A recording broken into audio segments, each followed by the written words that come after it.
Well, this is the podcast for Multi-Faith Matters, and I am the host, John Moorhead. I'm privileged today to have as my co-host, Charles Randall Paul, who has also been here in the past as a guest. He is the president and founder of the Foundation for Religious Diplomacy. We have two special guests today who will be helping us understand aspects of the current conflict between Russia and Ukraine. And we are privileged to have very busy schedules, so we want to get right to it, but I want to introduce them and read a little bit of their bios. And I'm hoping I got a little bit of coaching ahead of time for name pronunciation here. So I'm hoping I get it correct. First of all, we have Paul Gavrilyuk. I hope I was close with that. He holds the Aquinas Chair in Theology and Philosophy at the Theology Department of the University of St. Thomas in St. Paul, Minnesota. He was born in Kyiv, Ukraine. He studied physics at Moscow Institute of Physics and Technology in Russia. And he is very busy these days raising funds. And we want to mention both at the beginning and at the end, you could find information in the podcast notes for his nonprofit Rebuild Ukraine. And we're encouraging everybody to support that.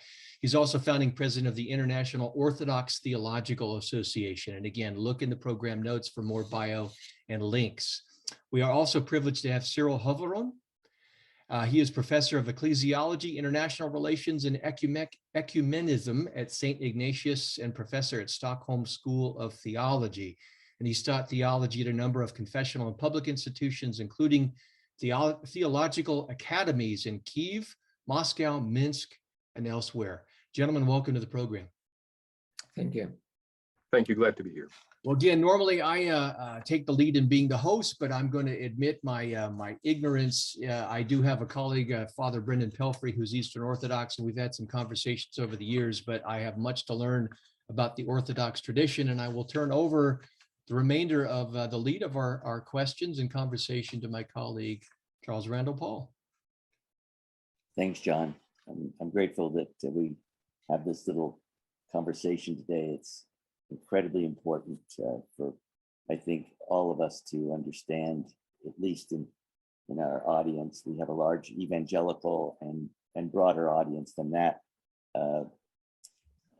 How Orthodoxy, Eastern Orthodoxy, has developed in its relationship to Russian Orthodoxy, and how that relationship might be ultimately a source for both conflict and collaboration in ending the current conflict in the Ukraine. That is kind of the context for this conversation. And I'll start right out by saying most people are probably familiar with the great schism that occurred between Roman and Eastern Orthodoxy. And I won't go there. I'd like you to let us know, within Eastern Orthodoxy, as it has developed, how does the question of authority guide your church? How did you develop, in other words, not a single pope, but various different leaderships? Could you give us a little both ecclesiastical history, and then I'll ask some theological questions. Whom do you want to talk? Either one of you, just go ahead. Okay, good. Cyril, go ahead. Maybe I'll try to explain briefly. Indeed, the structure of the Eastern Christianity is different from the structure of the Western churches, primarily the Catholic Church. Even though, yes, some institutions of the Western Christianity originate from the East, like the Institute of Popes. Probably not many people know that originally the popes emerged in the East, in Alexandria, and later on the Bishop of Rome adopted this title. During the first millennium, we constituted one single community. We were in complete communion with one another, the Christian East and the Christian West. Then our ways parted somehow. And the basic difference between the two families of the churches, like if you take the Catholic Church and the Eastern Christian churches, is that the Eastern Christian churches look more like a commonwealth of independent or autocephalous churches. I think I would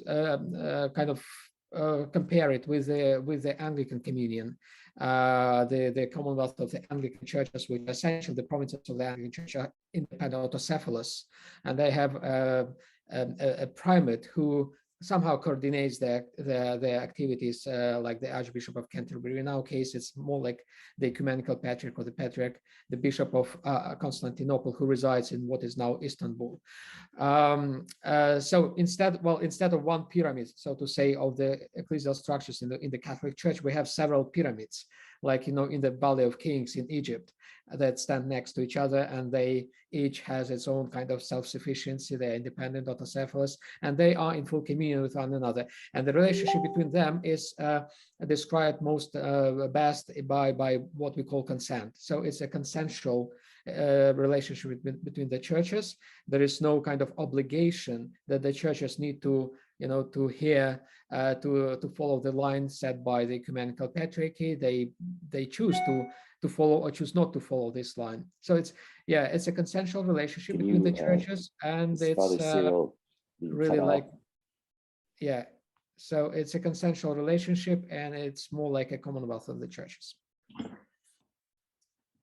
No, I agree with everything that Father Cyril said. I think the crucial matter for our time is the fact that because you have several self-governing churches, these churches very often within the nation states are dependent on the governments in which they function. So Serbians, for example, and Serbia, Romanians and Romania, and certainly that's the case today for the Patriarch of Moscow, who is thoroughly dependent on the ruler of the Russian state, Vladimir Putin. How many pyramids are there? Just for the ignorant populace, can you tell us 15. how many? 15. 15. And in terms of size, which ones are the largest? Well, the Russian church is believed to be the largest one, indeed. But actually, for us, the size doesn't matter. Even though even though the Russian church promotes itself as the largest church, but there is this idea that every church matters, regardless of its size. It's like in the international law, modern international law, that it doesn't matter what size is the state. All states have equal rights. So we have approximately the same perception about the churches. Yes, and of course, Ukraine has a very substantial number of Orthodox believers, and if its churches were to unify, the Ukrainian church would have the second largest size, closely followed by Romania and then Greece. That's a good answer. Thank you. Let's talk now about theology. Within the Protestant world, of course, there's schisms on top of schisms. There are literally thousands of Protestant denominations. That's a great word that was developed basically in the USA to try to say, well, are they churches or what are they? Well, they're denominations, right? That is a concept that's been developed here. And there are very different theological views in all of those denominations. What would you say the theological differences are between the pyramids, if any? No, I would say that there is no difference basically between the pyramids, and we believe that we share the same faith. And moreover, we believe that we belong to the same church, one church, and we believe that this church is actually the church established by Jesus Christ.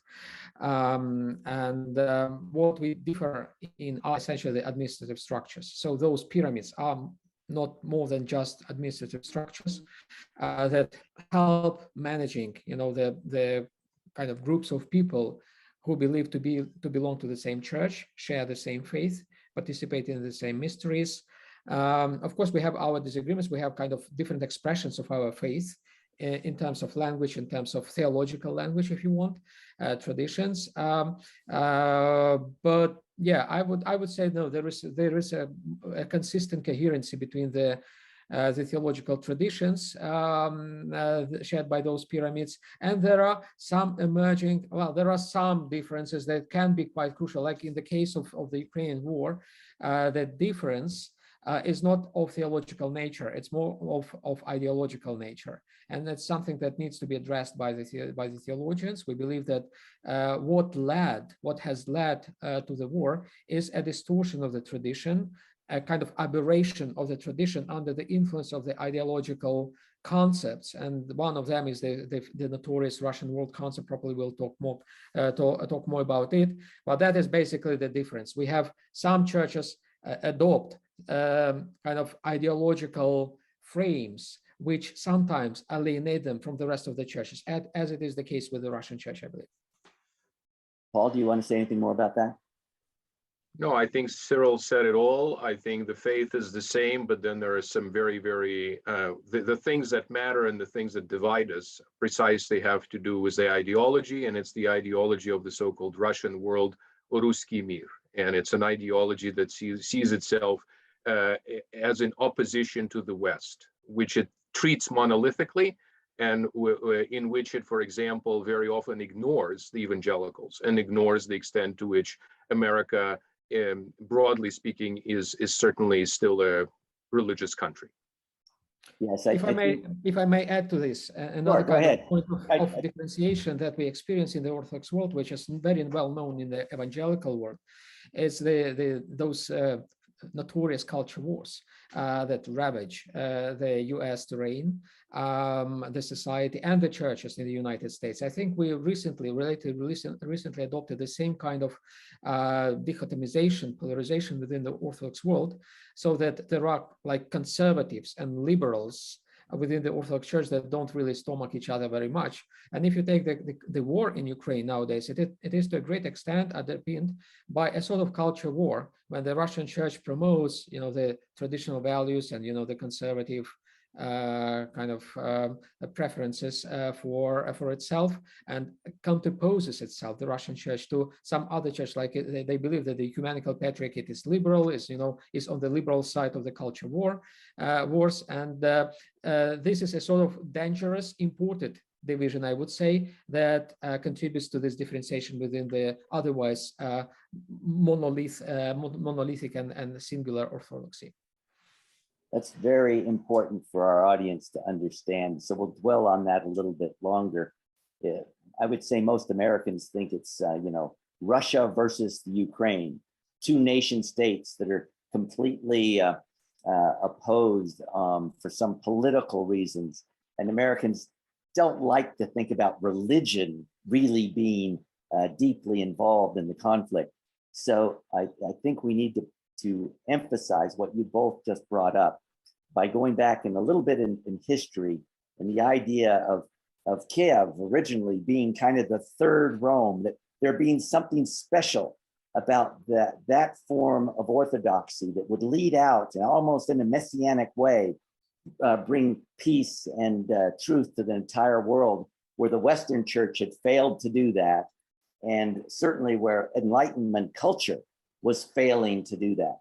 So that is, as I read history, this is a very, very old idea that has been brought forward now, as you say, as part of the culture wars, and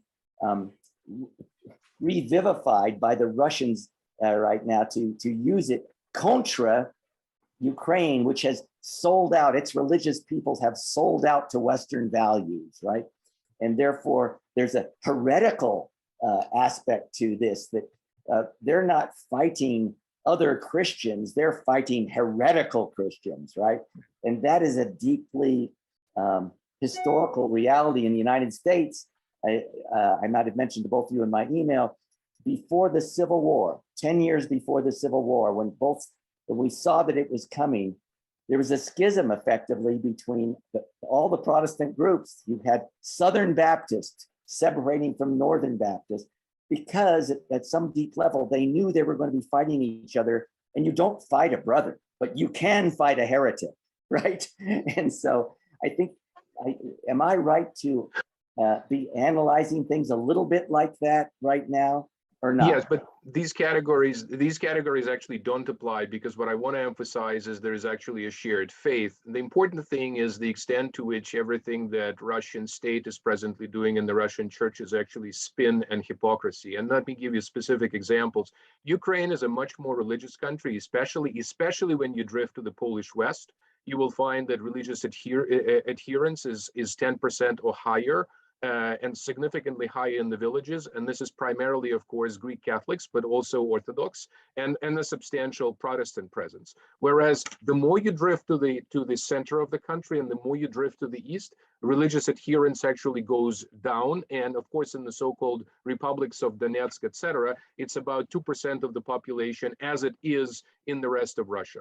So any kind of notion, we can dream up these dreams of the third Rome, which of course was applied to Moscow, not quite to Kiev, and we can dream up these dreams of the second Jerusalem, but it's a question of how does one activate a particular ideological stance in this situation. And so it's one thing to think of some sort of unity between various Orthodox. It's quite different to simply to institute a genocide, which is actually going on right now, and the war against the weak and the war against civilian and children. So I think there's some fundamental differences of that order. Another significant element here is that Putin himself privately is not a religious man. It's not clear, in fact, if he believes in any God at all. Now, and that's unfortunate, and a lot of our Western interlocutors are sort of duped by seeing pictures of him in the church, etc. He is not a version of Ivan the Terrible. He is not a version of Stalin in the sense that Stalin was really an Orthodox deconvert. In other words, he, at some point he lapsed from the faith. Putin has never had the faith, but he uses the faith as a convenient ideology. And perhaps Father Cyril could also comment on what that ideology is and just weigh in on the whole issue. But the important thing here is, fundamentally, as far as the fundamentals of faith are concerned, they are basically shared by Russians and Ukrainians, and that is what makes this particular war really Cain's attack against Abel, and that is what makes it fratricidal, and it's an aggression of one nation against the other. There's no second side here, and frankly, the world recognizes this, with the exception of a very small minority. Okay, going to Cyril, you've been called to testify about the ideology. Help us understand this ideology. Well, yes, thank you. Well, exactly. I believe that what we are dealing with in Ukraine is a sort of conflict between two attitudes to Christianity. One is the Christianity as an identity, and another is Christianity as faith. And what we are dealing in the case of Russia is to a great extent Christianity as an identity, what they call, the sociologists of religion call the cultural Christianity. When people, identify themselves with the church without really believing in God, if you ask, an average Russian, like 70–80% according to different polls, they would say we are Orthodox Christians. And if you ask them, do they believe in God? Most of them would say no, or they don't have, an idea what God is. So it's a cultural Christianity, and for them, exactly, this ideology of the Russian world has been constructed. It was constructed, I believe, by the church in order to attract those people who emerged from the Soviet atheism and to bring them back to the church. And the kind of design, well, kind of the mechanism constructed for this purpose. I think it was the purpose of re-evangelization of the Russian people behind this ideology of the Russian world. The purpose was exactly to construct a thing which is similar to the communist ideology, but that would attract people from atheism back to the church. It succeeded to some extent because it created this kind of identity or cultural Christianity when people kind of identify themselves without behaving or belonging to the church, really.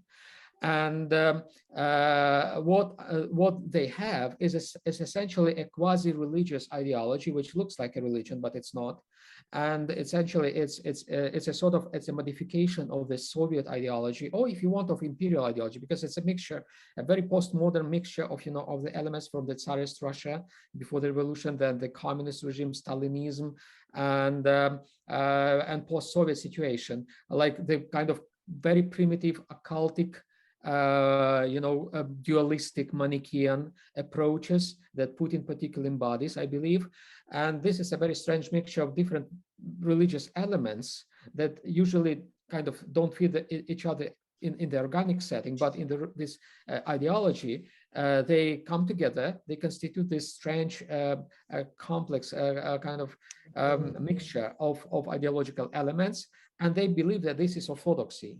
And in the name of this orthodoxy, they come and fight people who are in Ukraine and who are, well, most of them would be, naturally Orthodox. They didn't emerge from the Soviet situation.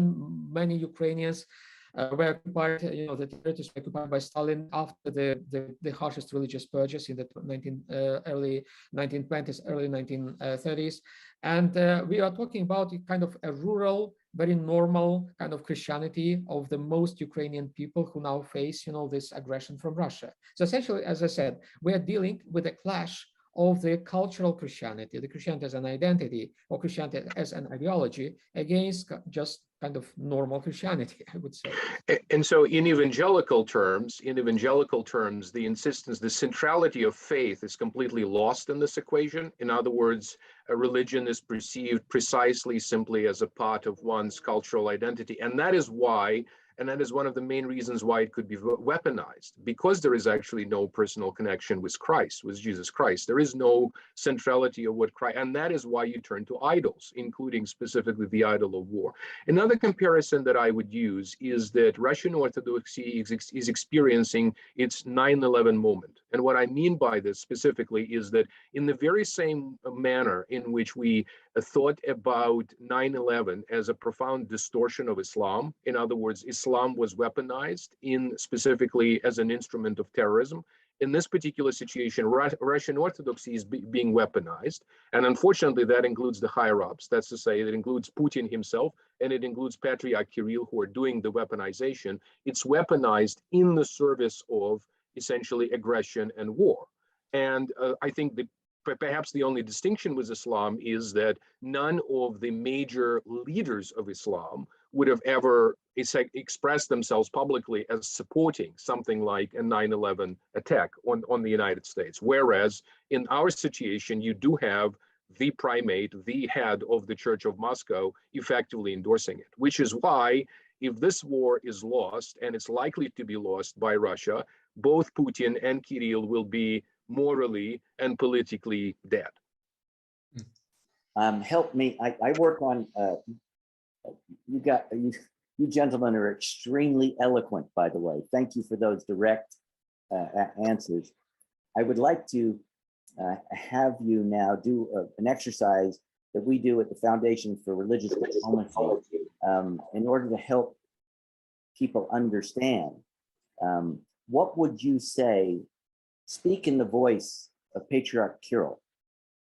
How would he be speaking as a Christian to Russian people? What you've talked about it as ideology, but I want you to speak as if you're a Russian Orthodox patriarch. What is he's obviously speaking religious language and religious symbols in order to accomplish this. So what is he saying to the Russian people?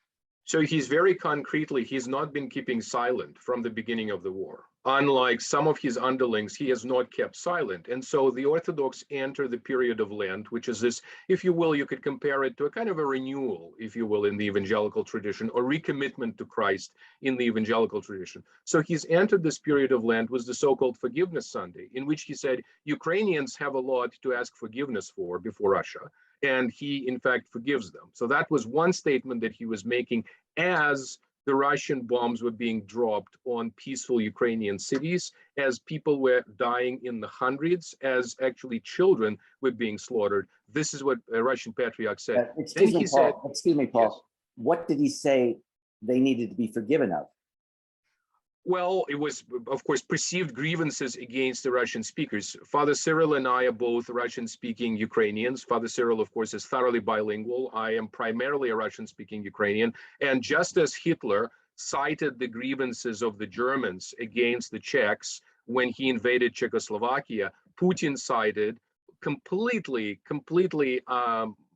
non-existent grievances of the Russian-speaking population of Ukraine against the Ukrainian-speaking population. Now, which population is he bombing now primarily? He's bombing, you've all heard. Paul, since you're going to be leaving early, I'm going to press you on this. What did Patriarch Cyril, talking as out of a voice, what were his Christian words that defended or accused or needed forgiveness? I know President Putin's words, and I know his motives. I'm very curious how the Russian Orthodox leadership is making this a religious aspect. What words are he using? What sins are being committed? Sins, right?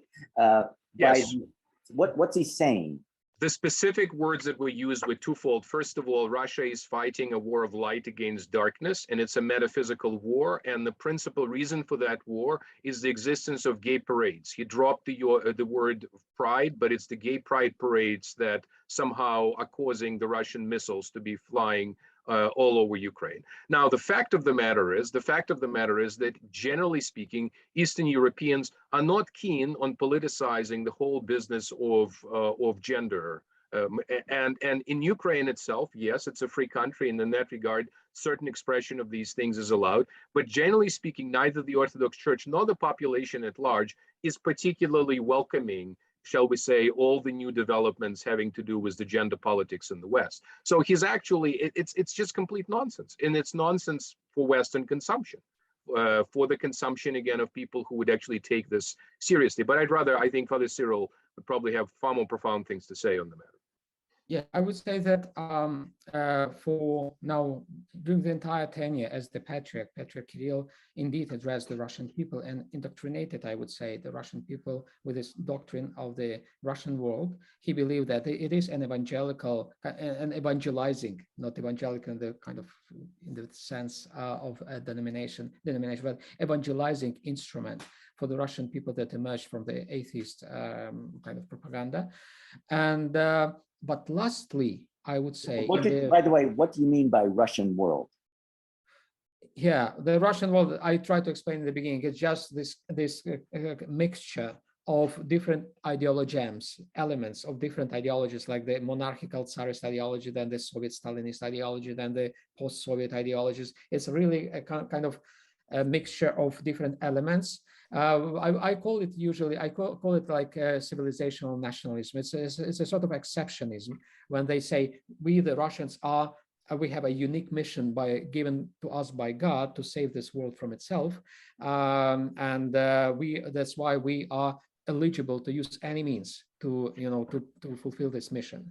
The main claim is that Russia, Belarus, and Ukraine occupy, quote unquote, the same spiritual space. And then the subtext of this is that Belarus and Ukraine do not, and its people do not exist as distinct nations, that somehow they're distinct as one part of the Russian nation. So, I mean, it is a chauvinistic proposition.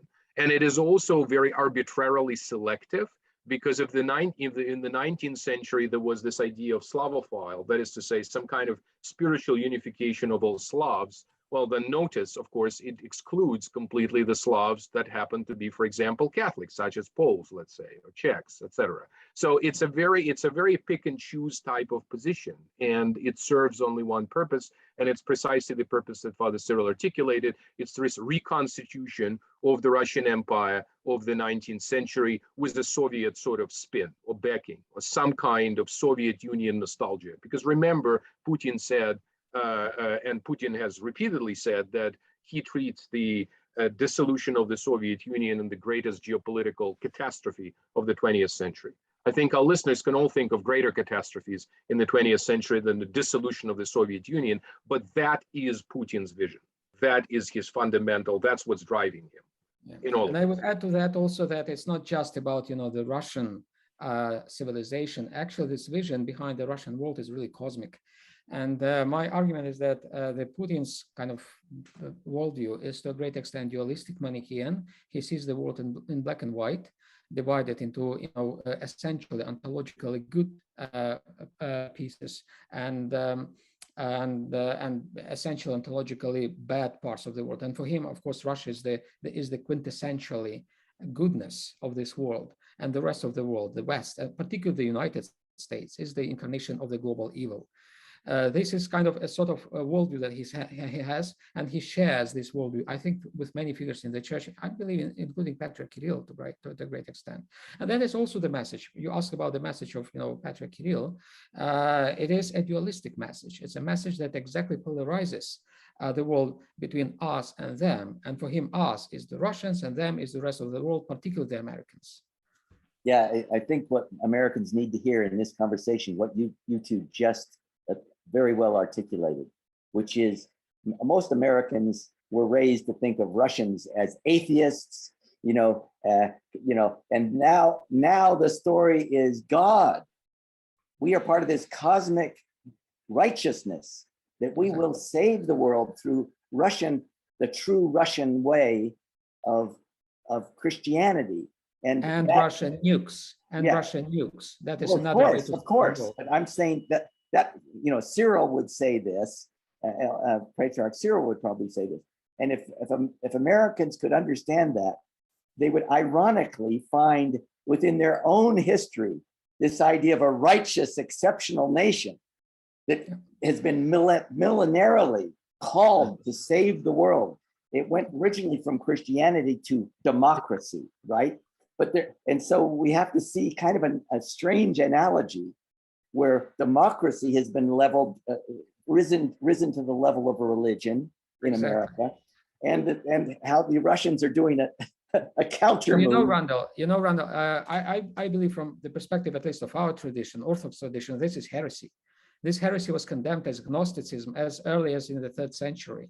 So, and it's a very old thing. And we face this kind of thinking for centuries, and still we cannot overcome it, and still we face it. That's why we want to, to deal with the Russian world as a sort of deviation of the Orthodox tradition, doctrine. It's not the genuine expression of Orthodoxy, as many people would probably believe. They would say, oh, those, crazy Orthodox, they just fight because they're Orthodox. No, the fight happens because this is the deviation from the Orthodoxy, from the tradition that we firmly hold.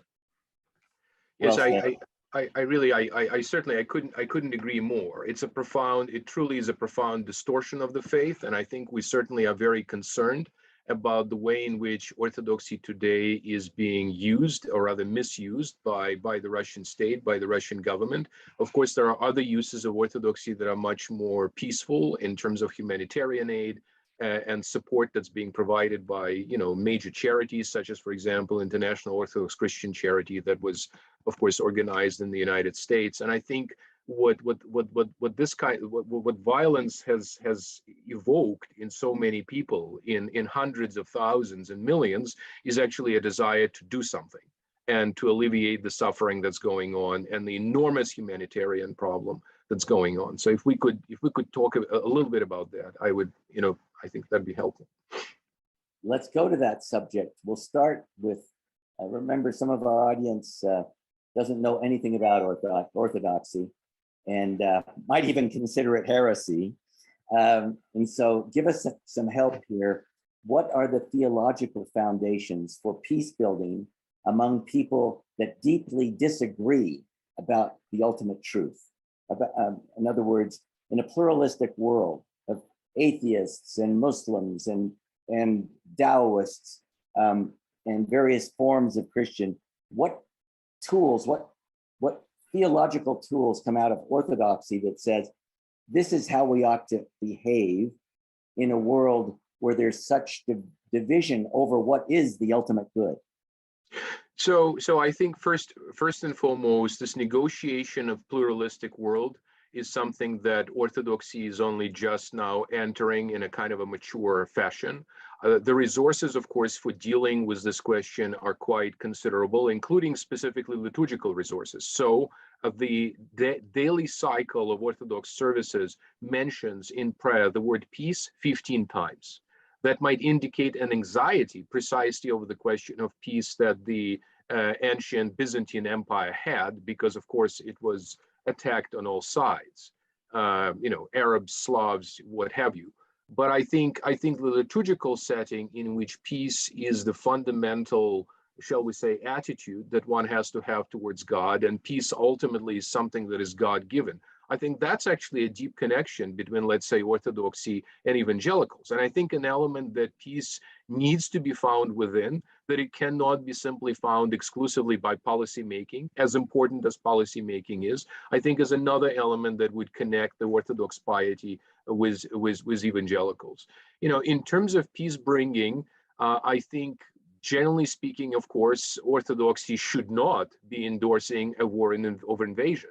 And yet that is precisely what the present war is. And certainly Russian Orthodoxy endorses it. And then most groups, 99% of all religious groups within Ukraine, of course, have spoken very, very strongly against the war. So there is a sense in which at least there is a kind of an outcry, really, to the world at large. And Cyril is participating in this, Cyril Hovorun is participating in that collective outcry in a very powerful manner. I think that's going on. So maybe, Cyril, you could probably add to. Well, actually, no, I completely agree. Well, the thing is that indeed, even though we have a lot of resources in our patristical liturgical traditions in the past, and if you just, collect quotes from the fathers and mothers of the church on the piece, it will go volumes, really.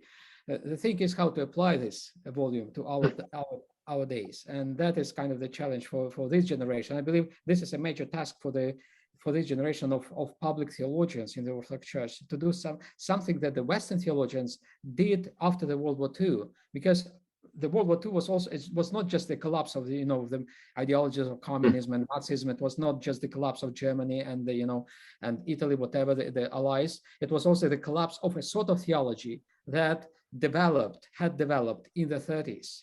That theology underpinned very much, fascism and Nazism, and then there was a huge work of deconstruction of this totalitarian theology that existed in the decades before that. It's something that we need to do. We haven't done this in the Orthodox tradition, and that's the kind of the most imminent task, I think, for us as the Orthodox theologians of the generation. There will have to be a kind of a come to Jesus moment for the Russian Church and its leadership, because out of 40,000 minor clergy, 40,000, only 300 spoke publicly, only 300, that's what, 0.75 of 1%. And again, this is an important and laudable expression, of course, of anti-war spirit. But what I want to ask is, where are the rest? Where are the rest 99%? Some are silent, some are complacent, and some even actively endorse Patriarch Kirill's position on the matter. So I think, Paul, to answer your question directly, there's a fundamental failure as far as Russian Orthodoxy is concerned to articulate precisely a vision of peace, really Christ-given vision of peace. As far as other Orthodox heads of the churches are concerned, most of them have spoken quite strongly, of course, against the war and have issued very, very strong statements. Given our system and given the fact that we do not have any kind of central governance or a papal figure at the top, unfortunately, their voices are presently not being heard. That said, I think God certainly puts into the hearts of Orthodox, be it Romanians, be it Orthodox of all persuasions, essentially to work for peace and to alleviate suffering. So I would think that the kind of theology in action that we now have is a theology that basically tells everybody who is concerned about this horrendous war, when you wake up, do something about it. And if you can fight with peaceful means, what would those be? And I think, therefore, lots of us are doing humanitarian work, organizing various things. I am in charge of something called Rebuild Ukraine, and you can find us on the web. What we're providing at the moment, specifically as a kind of a peacekeeping operation as humanitarian aid, we're providing medical supplies and specifically tourniquets, and these are devices that are designed to stop blood.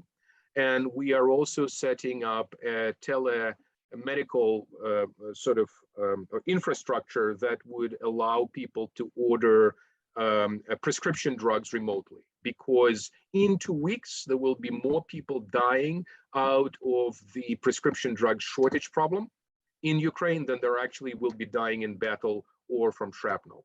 So that's a key logistical element that I believe this particular organization will be set up to do. And thankfully, we're getting considerable interest and support from the United States, and not just from fellow Orthodox, from everybody, really from everybody, from the United States, to set this up in the quickest manner possible. Of course, we're acting in a very, very tight schedule, as you can imagine, because the war, unfortunately, doesn't wait. The war is just happening now, and the infrastructure of the cities is being destroyed now.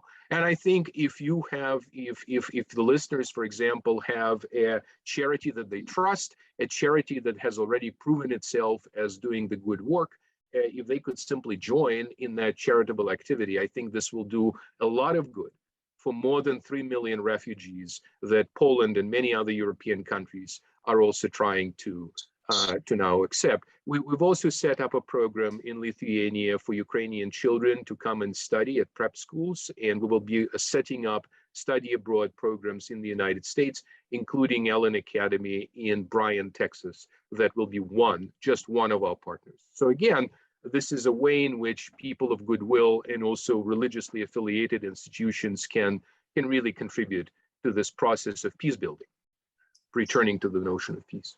We'll be sure to let the listeners know again at the end of this, in a few more minutes, how they can participate there. Thank you, Paul.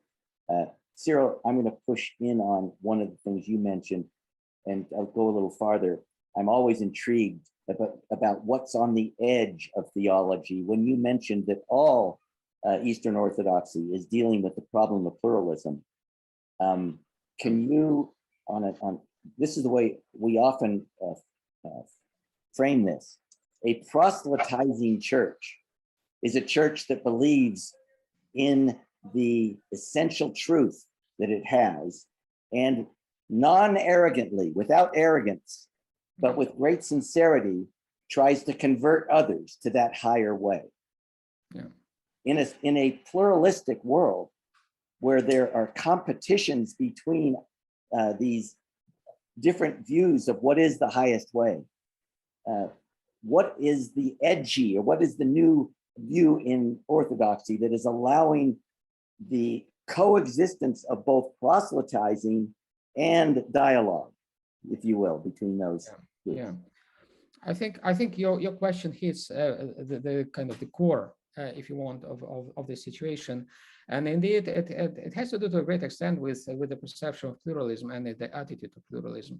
The Russian society is certainly not pluralistic, and it's increasingly monolithic and chasing out pluralism, and that is the paradox, by the way. On the one hand, the Russian church and the Russian people in the Russian leadership, they kind of court the religious groups outside Russia, like the evangelicals in the United States or the Catholics, for example, and try to develop some kind of relationships with them. At the same time, they persecute severely the same Protestant evangelical Christians or the Catholics in Russia.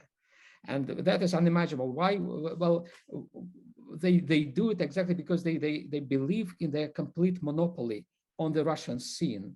And if you start, persecuting pluralism, you never end up somewhere. You never stop.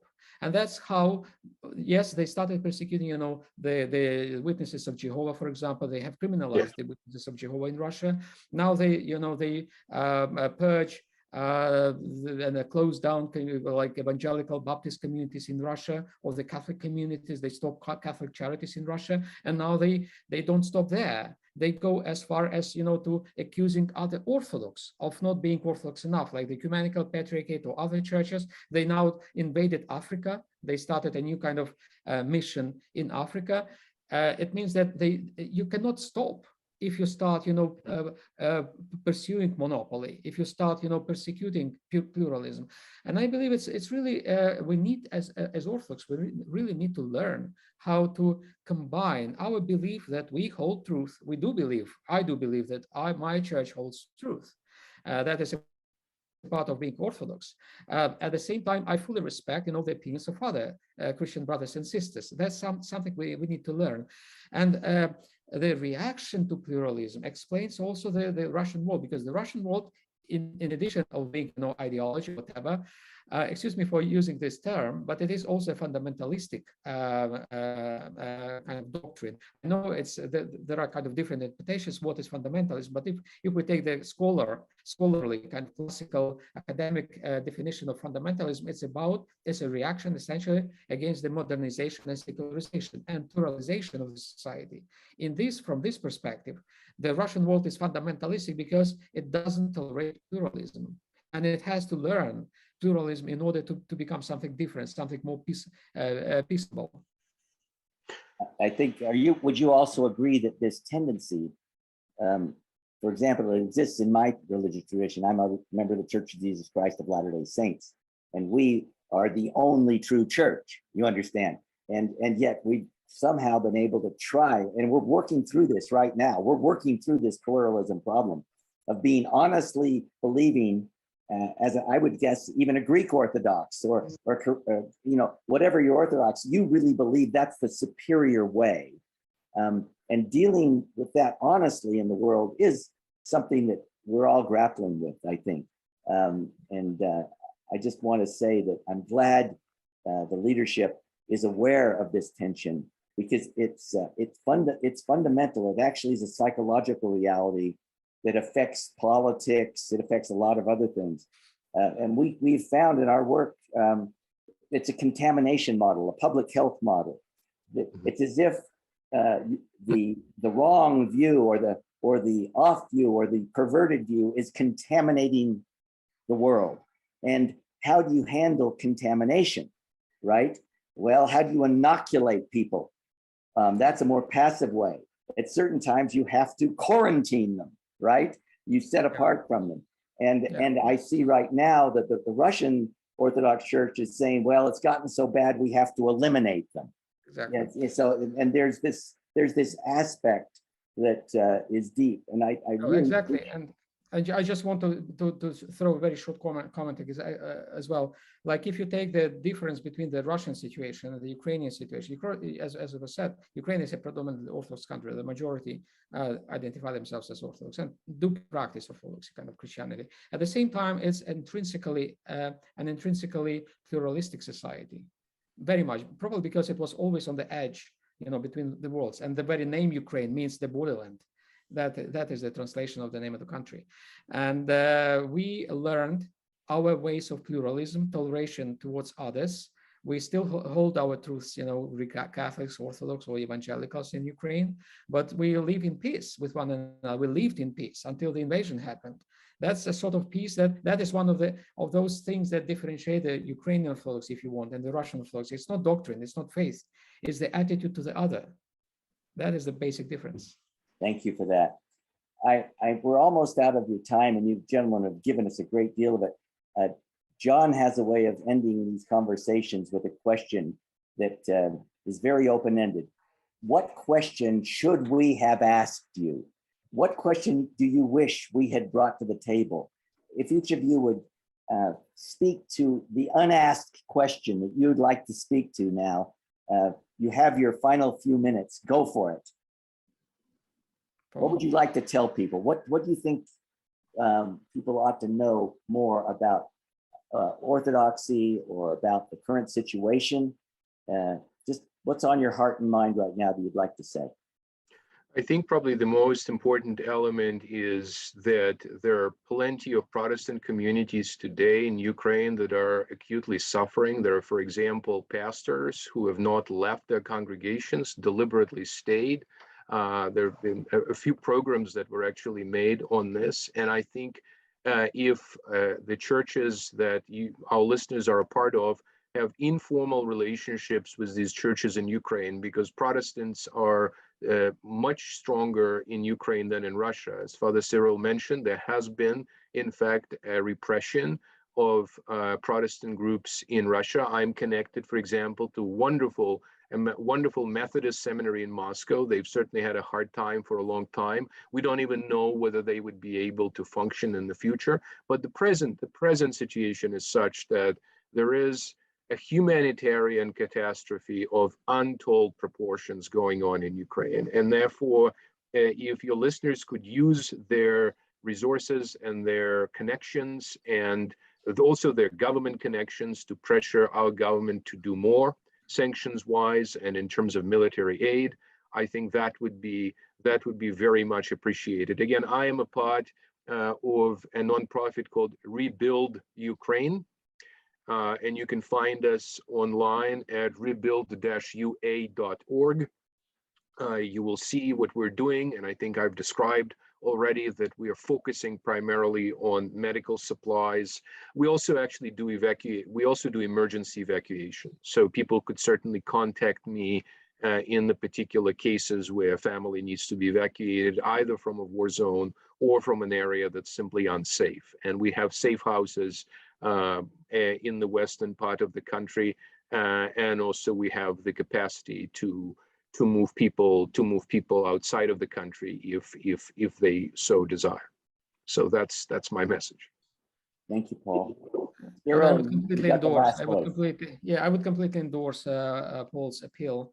It's time to show deeds, not words. It's time for action, and I believe this is also an ecumenical opportunity if we want. It's not just about discussing outdated theological ideas. It's about common action, and I believe that through the common action we could get closer to each other, much closer than through the theological conversations. So it's kairos for the action. Let us show action. All right, that's you're quoting Saint James, who says, show me your works to prove your faith, right? And I might add that with my favorite Orthodox voice, a Russian voice, Dostoevsky, in his great book, The Brothers Karamazov, said to had Father Zosima remind the lady who was talking about how she could love universally the world. He said, well, you can love the person down the street. Active love is the only love that counts. And so I think both of you are making an appeal for active love. John, you have the last word. Well, thanks to everyone for being here. My hope is, and I'm sure you all share this, that we have a positive and speedy resolution to this unfortunate war, this invasion. And I also hope one of the things that I have experienced through this in self-criticism is a greater awareness of the failures of the church in the West to work with and act as if we are one body in Christ with the church in the East. And my hope is that there can be some positive outcomes in that. I want to thank Randy for leading as co-host. I did a lot of good listening here, and thank you, Randy. I also want to thank our guests, Paul and Cyril. Please look in the program notes for their biographies, for some links to where you can find their work. And especially we want to draw attention again to Rebuild Ukraine. There will be a link there. Please make a financial contribution to that and to other charities as they are seeking in this moment to help the people of Ukraine. Again, gentlemen, thank you for being a part of the podcast. Take care. God bless you both.